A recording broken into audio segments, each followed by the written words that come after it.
A León. Buenas noches con todos. Bienvenidos a las noticias de este lunes 19 de enero. Está en marcha el plan ofensiva total en 3 provincias. Los militares ya realizan varias operaciones contra el crimen organizado. Hola, Diana. Hola, Milton. Amigos, muy buenas noches. Y enseguida Astrid Singre nos dará detalles de la jornada de hoy desde Guayaquil. Con este tema empezamos. Sí, en Guayas, 5.000 militares realizan operativos en Durán, Milagro, San Borondón y otros cantones. Astrid Singre, como la vimos, está en el sur de Guayaquil, donde se realiza a esta hora una intervención militar. Hola, Astrid, buenas noches.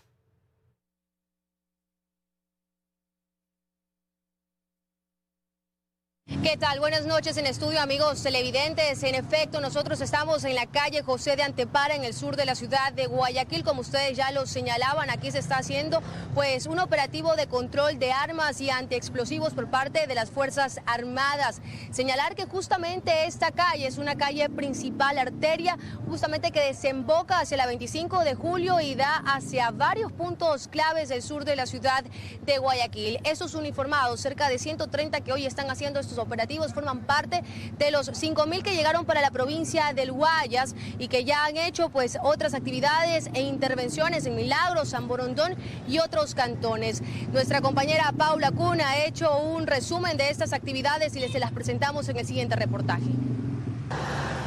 El epicentro del despliegue de más de 8.000 militares es la provincia del Guayas. Aquí, cerca de 5.000 efectivos fueron movilizados a diferentes cantones para contener la violencia y retomar el control del territorio. Este sábado 1.000 efectivos llegaron a Durán, cantón que cerró el año 2025 como el segundo más violento a nivel de Ecuador. Desde entonces se han desplegado una serie de operaciones de control en las principales vías, así como en sectores de conflicto tomados por las bandas como Divino Niño, El Arbolito y El Recreo. Este domingo nuestro equipo periodístico se sumó a un sobrevuelo táctico, desde donde se vigilan corredores estratégicos, barrios priorizados y principales ejes viales. Aprovechando nuestros medios aéreos para llevar a nuestro personal militar a los lugares estratégicos en cada uno de los cantones para poder realizar las operaciones militares que están previstas.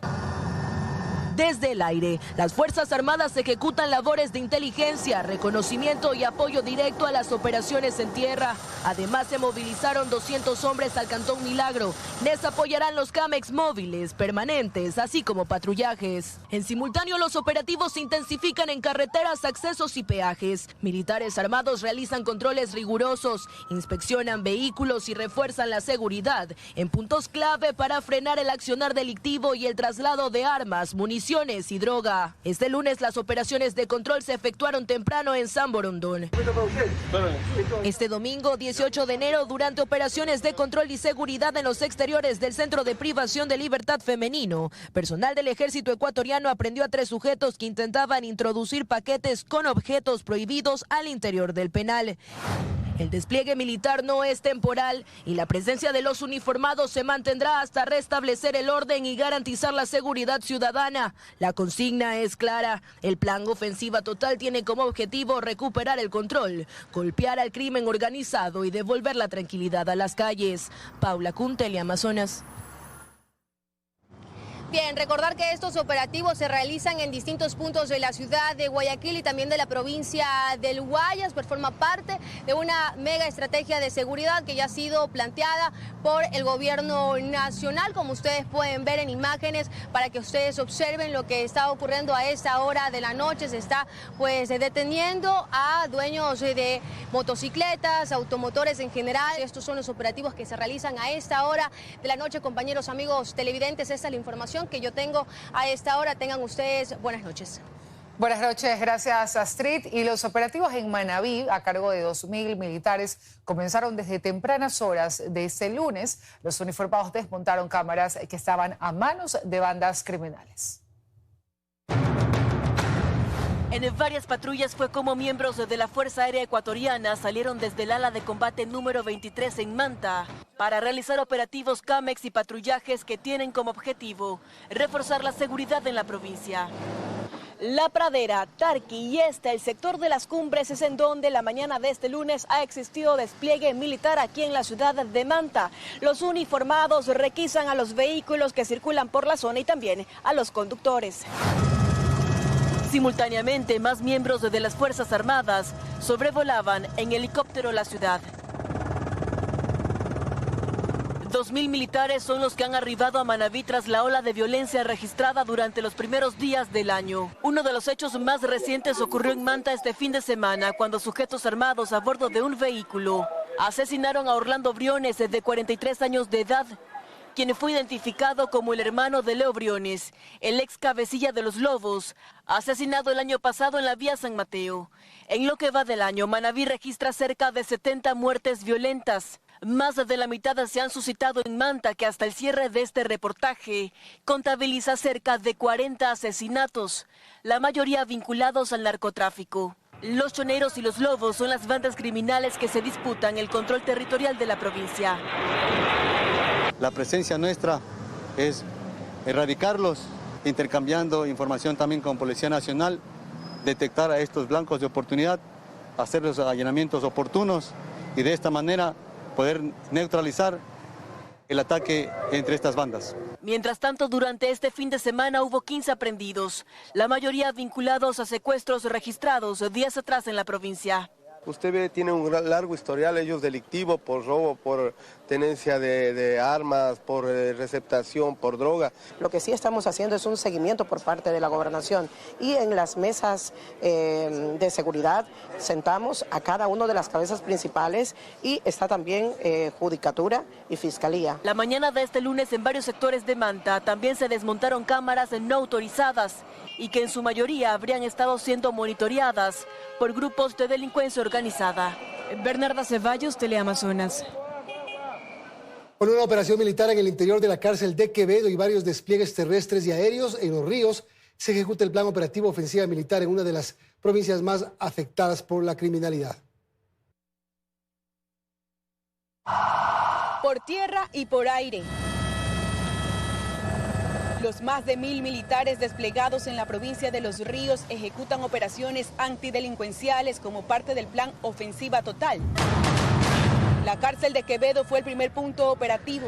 En este lugar, más de 200 militares intervinieron en el centro penitenciario. Como resultado, se decomisó drogas, celulares y otros objetos. A la par, en la zona urbana del Cantón Quevedo, núcleos militares ejecutaron operativos CAMEX con patrullaje terrestre de las tanquetas David 4x4. Hallar armamentos explosivos, municiones que no estén registrados o bajo el control del Comando Conjunto de las Fuerzas Armadas. Mientras en otros cantones de la provincia de Los Ríos como Ventanas, Catarama, Ricaute y Pueblo Viejo, el control se refuerza vía aérea a través de sobrevuelos del helicóptero militar. Con todas sus unidades se encuentra desplegada realizando operaciones militares de ámbito interno en toda su jurisdicción. Están empleando unidades de infantería, caballería, fuerzas especiales, inteligencia militar, aviación del ejército. Y es así como personal militar todos los días realizan el entrenamiento respectivo de incursión urbana, sobre todo para poder dar la ofensiva a esta provincia que se ve acechada por los grupos de delincuencia organizada. La permanencia del ejército es continua, ¿sí? Todo el tiempo estamos nosotros durante 24 horas, los 7 días de la semana, con las diferentes unidades. Babahoyo, Pueblo Viejo, Quevedo y Buena Fe son los cantones más violentos de la provincia fluminense, que a la fecha registra aproximadamente 14 muertes violentas. Erika Vera, Teleamazonas. Vamos a ir a Pueblo Viejo, vamos a hacer... Ecuador activa mecanismos junto a la Unión Europea y otros países para enfrentar al crimen organizado transnacional. Estos ponen énfasis en el control portuario, el intercambio de inteligencia y la persecución de las estructuras que operan dentro y fuera del país. Según información compartida por la Unión Europea, alrededor del 70% de la droga que ingresa a Europa tiene como punto de salida puertos de Guayaquil, lo que confirma el papel estratégico que juega Ecuador dentro de las rutas del narcotráfico internacional. Esta realidad es la que ha llevado a reforzar la cooperación internacional, el intercambio de inteligencia y la implementación de mecanismos enfocados a blindar el sistema portuario, anticipar la contaminación de contenedores y golpear a las estructuras criminales que operan desde y hacia el exterior. Este acuerdo que hemos firmado suma más de 2 millones de euros, ayuda a que el Ecuador tenga la información en conjunto con los otros países con los que estamos trabajando en buscar a los narcotraficantes, en buscar las cargas de ellos y efectivamente, sobre todo, afectar la economía criminal, y eso es un factor muy importante. Este acuerdo nos va a permitir una cooperación aún más estrecha, aún más eficaz. Los resultados ya tienen nombres y escenarios internacionales. En 2024, la cooperación con Europa permitió identificar y golpear a cabecillas y operadores ecuatorianos que dirigían envíos de droga desde el exterior, con procesos abiertos en España y otros países del bloque europeo. Entre los nombres que aparecen en estas investigaciones figura alias Negro Willy, vinculado a estructuras criminales con enlace transnacional. En 2025, las acciones continuaron con Wilmer Giovanni Chavarría Barre, alias Pipo. A este caso se suma Dritan Jica, señalado como articulador de una red criminal con operaciones entre Ecuador y varios países europeos, capturado tras cooperación internacional. Además, otros operadores han sido detenidos en Italia, Bélgica y Países Bajos. Bueno, el año pasado más de 227 toneladas que se incautaron, lo que va este año ya estamos pasando más de las 4 toneladas. Este fin de semana tuvimos un bastante movimiento de incautación que hubo. En el puerto de Pozorge, en las últimas horas, la Policía Nacional aprendió a 2 sujetos en flagrancia cuando intentaban contaminar un contenedor, ocultando 40 paquetes de droga. Catalina García, Teleamazonas. Y a decreto ejecutivo, el presidente Daniel Noboa ordenó la extinción de la empresa de municiones Santa Bárbara EP. Argumenta que ya no cumplía con el objetivo de creación, por lo que sus activos y pasivos pasarán al Ministerio de Defensa. Estas son las instalaciones de la empresa pública de munición Santa Bárbara, ubicada en Sangolquí, suroriente de Quito. Empresa que pasará a manos del Ministerio de Defensa luego de un procedimiento de liquidación. Así lo dispuso el presidente Daniel Noboa mediante el decreto 280. Argumenta que ya no cumplía con el fin para el que fue creada, por lo que ordena su extinción. Wagner Bravo, exsecretario de Seguridad, dice que es una decisión acertada, pues mantenerla solo le representa un gasto al Estado. Dejamos de ser autosuficientes y llegamos a tener una dependencia, pero creo que en el costo-beneficio, especialmente económico, ya la fábrica de municiones no estaba siendo rentable. La empresa Santa Bárbara fue constituida en abril de 2012 vía decreto. Asumió las funciones de FAME, la fábrica de municiones y explosivos, creada en el contexto de la guerra con Perú en 1941. En la actualidad, su existencia no se justifica si la demanda es muy baja, explica Bravo. La idea fundamental era fortalecer el poder de Fuerzas Armadas, habida cuenta que en la época teníamos nosotros un conflicto bélico con el Perú. Y por lo tanto, en el caso de la fábrica de municiones Santa Bárbara, producía al año 1 millón o 2 millones de municiones. Ya a partir del proceso de paz y con todo lo que nos ha pasado, ya las empresas, especialmente de munición, no llega a ser sostenible. En el decreto 280, el presidente de la República, Daniel Noboa, dispuso que el directorio de la empresa pública Santa Bárbara tiene 30 días para nombrar una terna que se encargará de la liquidación. Esa terna tendrá otros 90 días adicionales para realizar todo el proceso y que los activos y pasivos de esta empresa pasen a manos del Ministerio de Defensa. Cerrada esta fábrica, la Policía Nacional y las Fuerzas Armadas deben importar munición para abastecerse.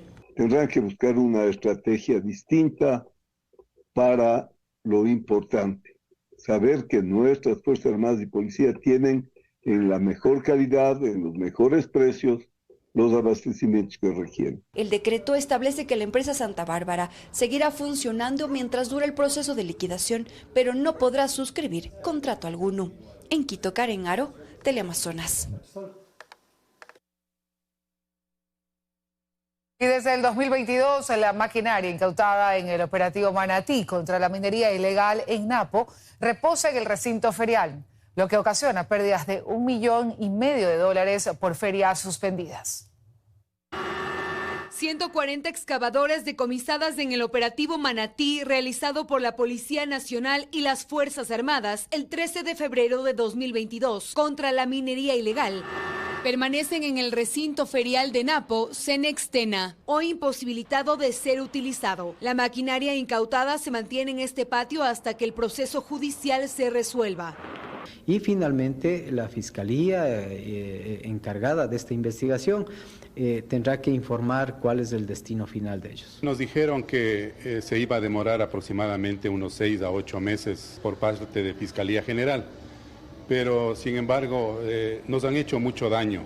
Pues la maquinaria lleva casi 4 años en el recinto, impidiendo las ferias. Esto ha provocado 2 impactos, el económico y el ambiental, pues la ciudadanía denuncia derrames químicos. Necesitamos que saquen la maquinaria, que se cancelen los valores que por ende se han perdido por las ferias que no hemos realizado. Más o menos es 1,5 millones. No diríamos están estorbando, pero sí crean incomodidad. Les hemos encargado para nosotros poder mover a través de los organismos químicos que puedan tener esas máquinas. Se está realizando las investigaciones de última instancia para saber en qué estado se encuentran y qué destino van a tener. Está personal permanente las 24 horas ahí, en lo que corresponde por 3 turnos. Veramos que ya existe algún pronunciamiento de la autoridad y en base a eso se hará el respectivo entrego. Quien reciba cada maquinaria deberá pagar por el tiempo que estuvo guardada en el recinto, como si fuera un garaje.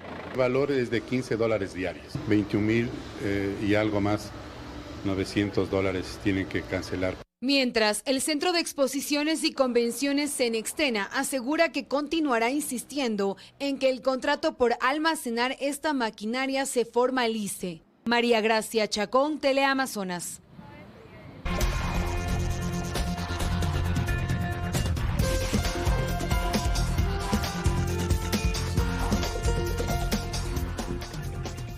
Seguimos con más noticias, amigos. El presidente Daniel Noboa y su comitiva arribaron este lunes a Suiza, en donde el primer mandatario participará en el Foro Económico Mundial.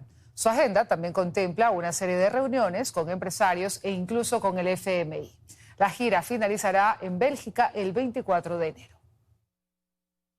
El presidente Daniel Noboa empezó este lunes una nueva gira internacional. El primer mandatario arribó a Davos, Suiza, acompañado de su esposa y su comitiva, conformada por 4 ministros y 2 secretarios de Estado. La agenda pública arrancará este martes, con reuniones junto a empresarios. Por ejemplo, con el vicepresidente ejecutivo de la multinacional estadounidense Cargill, dedicada a la agroindustria, con el gerente de la Corporación Financiera Internacional Grupo BM, que se enfoca en impulsar el desarrollo económico del sector privado en mercados emergentes, y con el CEO de Palantir, contratista de seguridad que ya opera en Ecuador. En total serán 8 encuentros con altos representantes de empresas de varias partes del mundo. Según la Cancillería, el objetivo es que Ecuador logre atraer inversión extranjera directa, detectando oportunidades clave en sectores como energía, comercio e innovación. El presidente y algunos de sus ministros estarán presentes también en una cita con Kristalina Georgieva, presidenta del Fondo Monetario Internacional, organismo con el que Ecuador mantiene un programa de crédito. Asimismo, con el Banco Interamericano de Desarrollo, el Banco Mundial y Europol. Uno de los puntos más relevantes de la visita es la participación del presidente Noboa en el Foro Económico Mundial, en donde también estará el presidente de Estados Unidos, Donald Trump. Las actividades en ese país se extenderán hasta el jueves e incluye encuentros con homólogos de Panamá, Israel y Singapur.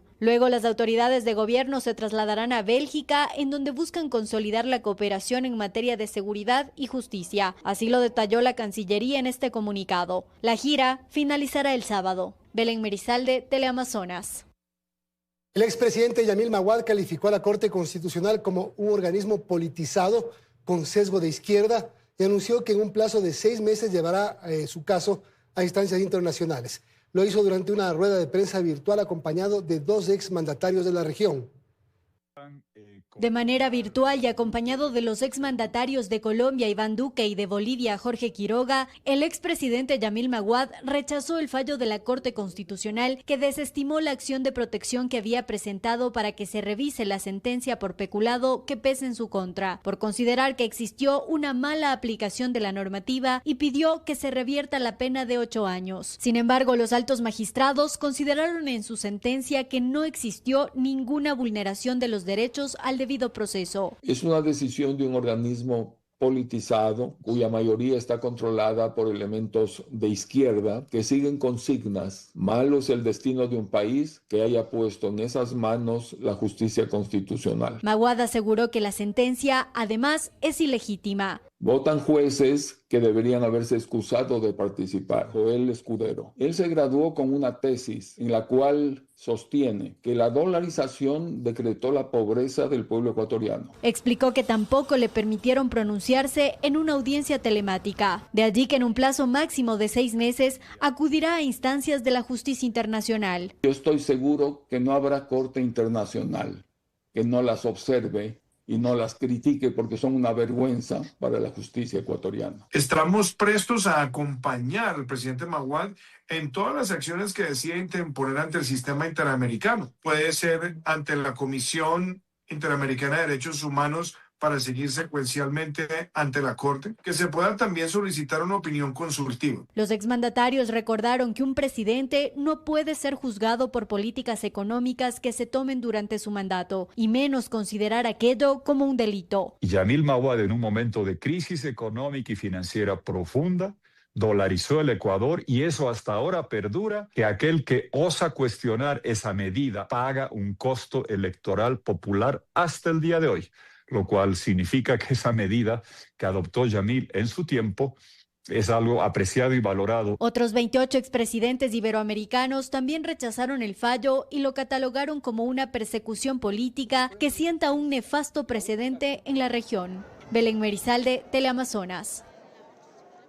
La integración de la Comisión Ciudadana de Selección del nuevo fiscal general del Estado suma cuestionamientos y un posible primer tropiezo. Una acción de protección interpuesta en Quito podría dilatar la posesión de los comisionados. Su intención era ser parte de la Comisión Ciudadana de Selección de la máxima autoridad de la Fiscalía, pero como candidato a asambleísta en 2021 tenía una vinculación político-partidista directa. Esta vez, Edgar Joselito Argüello Saltos es el protagonista del primer intento por frenar la posesión de los flamantes comisionados a través de una acción de protección. Julio César Cueva, abogado litigante, ve con preocupación un episodio más de lo que ya parece costumbre en todos y cada uno de los concursos. Gran parte de esto es un abuso sistemático del derecho, que lo vemos en todos los concursos.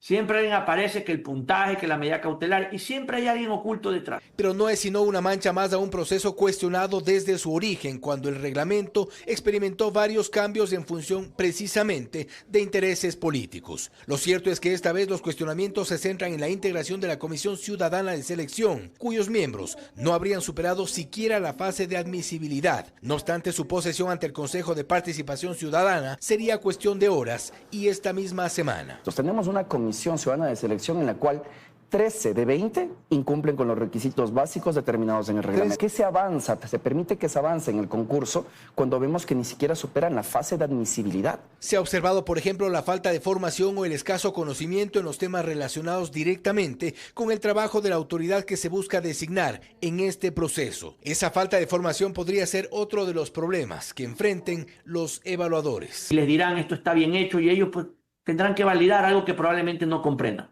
Y volveremos a tiempos en los que llegaba el que tenía la capacidad de llegar, pero no necesariamente el conocimiento o los méritos académicos para el efecto. Pero salvo que se acepte la medida cautelar interpuesta, el Consejo de Participación Ciudadana convocaría esta misma semana a la posesión de los comisionados. Posteriormente habrá una elección de las autoridades de esa comisión para más adelante elaborar un cronograma y convocar a los postulantes o interesados en ser la máxima autoridad de la Fiscalía General del Estado. Porque si tenemos un concurso que empieza mal, que carece de legitimidad, que carece de credibilidad, los ciudadanos lamentablemente no vamos a poder confiar en quien resulte electo como fiscal. Se advierte así de un concurso con poca legitimidad, aun cuando se trata de la autoridad que dirige el ejercicio de la acción penal, el representante de los intereses de la sociedad, que no es cosa menor para tan poca seriedad en un concurso. Fausto Yepes, Teleamazonas. Un tribunal de la Corte Provincial de Pichincha declaró que la jueza Daniela Ayala incurrió en dolo o error inexcusable dentro del caso del magnicidio del ex candidato presidencial Fernando Villavicencio. El trámite pasa a manos de los vocales del Consejo de la Judicatura, que deberán analizar su posible destitución. Un día después de que la jueza Daniela Ayala se excusó de continuar en el caso magnicidio de Fernando Villavicencio, un tribunal de la Corte Provincial de Pichincha declaró que su actuación durante el proceso constituye una infracción disciplinaria gravísima cometida con dolo. La decisión se da tras la denuncia presentada por Tamia y Amanda Villavicencio y el ministro del Interior John Reinberg por sus actuaciones dentro del juicio penal. Entre los argumentos están que la jueza Ayala no dictó prisión preventiva en contra de Javier Jordán Mendoza y José Serrano, imponiendo en su lugar presentaciones periódicas ante el Consulado de Ecuador en Miami. Las cosas más jocosas de la jueza fue decir que ella no les daba prisión preventiva a José Serrano y a Javier Jordán porque ellos necesitaban seguir trabajando para pagarles a sus abogados. O, por ejemplo, desconocer que Fernando Villavicencio era un periodista. Además, que realizó un análisis subjetivo sin evaluar los riesgos procesales de fuga, obstaculización de la investigación ni la gravedad del delito. Para Amanda Villavicencio, la magistrada cometió graves irregularidades procesales que comprometieron la legalidad y transparencia del proceso judicial. La jueza declaró que había una enemistad manifiesta conmigo y llegó a decir que ella es una víctima y que yo soy su victimaria, que ella sufre de ansiedad cuando me ve. Tras su decisión, el tribunal fundamentó que Ayala optó por desnaturalizar las medidas cautelares y la prisión preventiva con razonamientos abstractos e hipotéticos. Ahora el trámite pasa a manos de los vocales del Consejo de la Judicatura, que deberán analizar la declaratoria de dolo o error inexcusable como una falta gravísima que, según el artículo 109 del Código Orgánico de la Función Judicial, se sanciona con destitución. María Fernanda Utreras, Teleamazonas. Kia Niro Híbrido 2026. Rompe tus propios récords. Kia. Movement that inspires. Hoy, Eugenio me les va a pagar. Mientras una venganza se consuma. ¿Quién anda ahí? Yo no te debo nada. Otra. El momento esperado. Apenas comienza. De que va a ser muy difícil conseguir pruebas en contra de esa mujer. Lo que yo quiero es vengarme. Sed de venganza. Hoy, 11:15 de la noche. Marinja, ¿qué haces aquí? ¿Qué haces aquí con Caridad? ¿Quién es el papá de tu hijo? Pasión y poder. Lunes a viernes a las 12 del día. Teleamazonas. Apagar la luz, ya no demoro tanto. Si la tienda de la esquina es también mi banco. Si por mi cuadra la ferretería ahora es mi banco. La papelería también es mi banco. La panadería ahora es mi banco. El día a día no me cuesta tanto. Si es mi banco. Banco del Pacífico. Tu banco.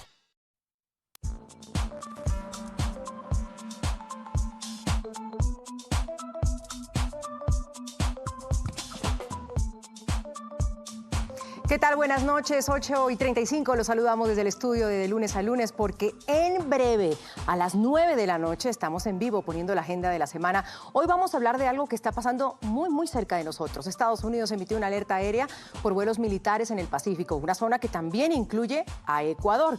¿Es solo prevención o hay algo más detrás? ¿Tiene que ver con el narcotráfico, con Venezuela, con Colombia o con el despliegue militar que vemos hoy en el país? Para entender esto y lo que está pasando en la región, una entrevista exclusiva, ojo, con el expresidente colombiano Iván Duque. Además, vamos a analizar cómo se está eligiendo al nuevo fiscal, una decisión muy importante, clave para la justicia, con Paulo Caña, presidente de la Comisión Cívica. En breve, a las 9 en punto, tenemos una cita. Esto es de lunes a lunes por Teleamazonas.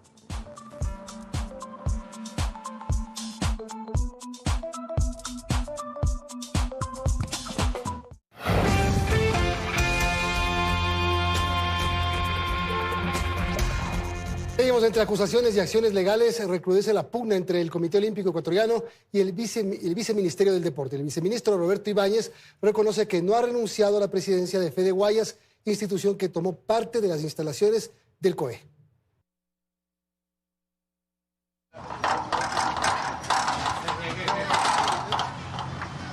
A la fuerza, el síndico de la Federación Deportiva del Guaya se hacía paso en busca de notificar por escrito la decisión que se tomaba 24 horas antes: asumir la administración de los escenarios deportivos que por comodato estaban en manos del Comité Olímpico Ecuatoriano. Fede Guayas terminó parcialmente el contrato. Es una ayuda que le estamos dando al Comité Olímpico Ecuatoriano al liberarlo de este peso de estos predios que aparentemente no pueden mantener. María Eduarda Fuentes es la vicepresidenta de Fede Guayas y hoy tiene a cargo la institución, pues su titular, Roberto Ibáñez, asumió como viceministro del deporte. Ibáñez, quien no ha renunciado a la presidencia de Fede Guayas, sostiene que lo ocurrido es una decisión que nada tiene que ver con él.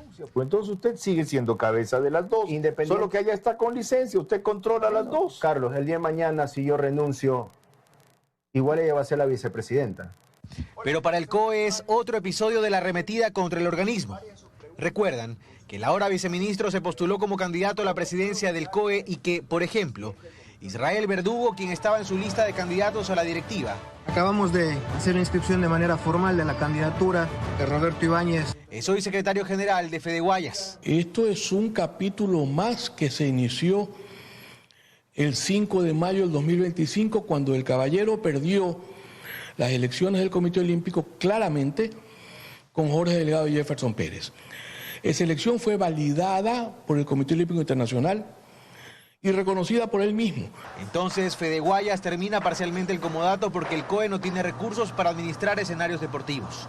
El COE no tiene recursos porque el Viceministerio del Deporte no reconoce a la actual directiva. La controversia basada en la interpretación de la ley del deporte ha llegado hasta la Corte Constitucional, sin desenlace aún, en medio del recrudecimiento de una pugna. Para el COE meramente política, para el Viceministerio del Deporte solo de carácter administrativa. Que registre el directorio del COE porque el deporte se va a parar. Si estos organismos quieren ser creados y simplemente reconocidos internacionalmente, lo pueden hacer. Pues no pueden recibir recursos estatales, no pueden tener vida jurídica para tener un RUC, poder facturar, no pueden hacer nada de eso. Carlos Acoto, Teleamazonas.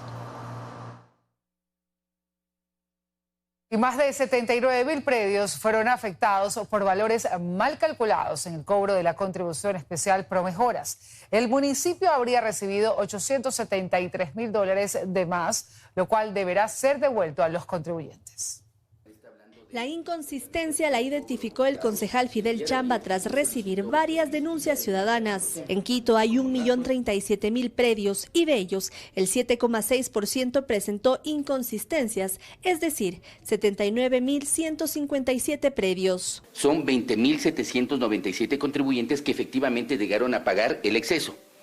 El valor pagado fue por 1.455.000, cuando el valor real era de 581.000. Chamba precisó que el error se generó porque la empresa de movilidad y obras públicas no actualizó los predios que ya habían cancelado la contribución especial por mejoras. Se paga anualmente, pero se paga en rangos de 5 o 10 años. Hay predios que, por ejemplo, ya venían pagando 1, 2, 3 años, no se actualizaron en la base de datos de la EMOP y por lo tanto lo que pasa este momento es que ese valor no estaba visibilizado. El concejal Wilson Merino precisó que no se trata de valores menores, ya que en algunos casos el cobro tuvo un incremento del 1000%. Por ejemplo, le ponen un valor de 158,48 centavos cuando en realidad debía pagar $9.23, ¿no? O el predio 8247 que le ponen a pagar $16.819,48 cuando en realidad debía pagar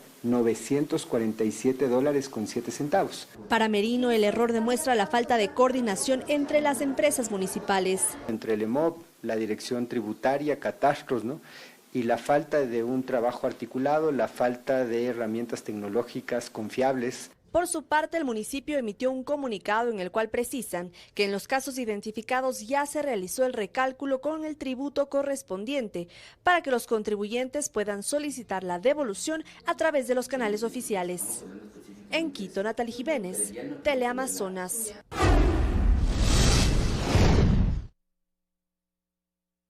Y Loja recibe a cientos de turistas por el florecimiento de los guayacanes en Zapotillo.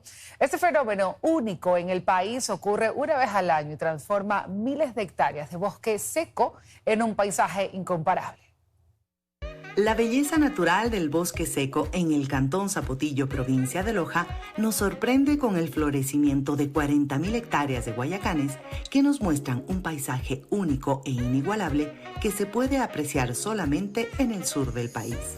Esta reserva se encuentra distribuida en las parroquias de Casaderos, Bolaspamba, Mangaurco y Limones, albergando ecosistemas de transición únicos a nivel mundial que permiten que este fenómeno natural ocurra una vez al año, luego de un largo periodo de sequía y gracias a la presencia de las lluvias, generando un colorido paraje que dura tan solo 8 días.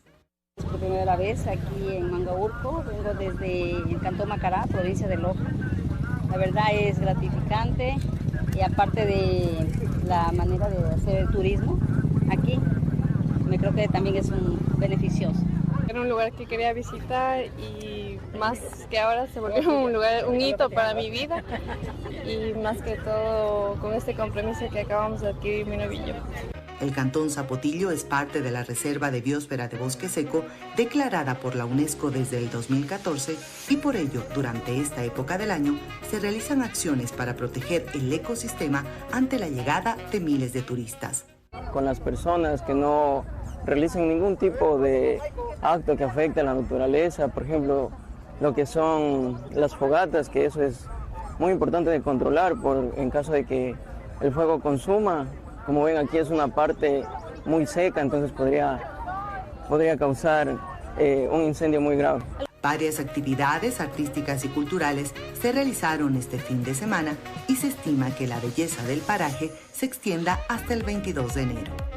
En Loja, María del Rocío Coronel, Teleamazonas.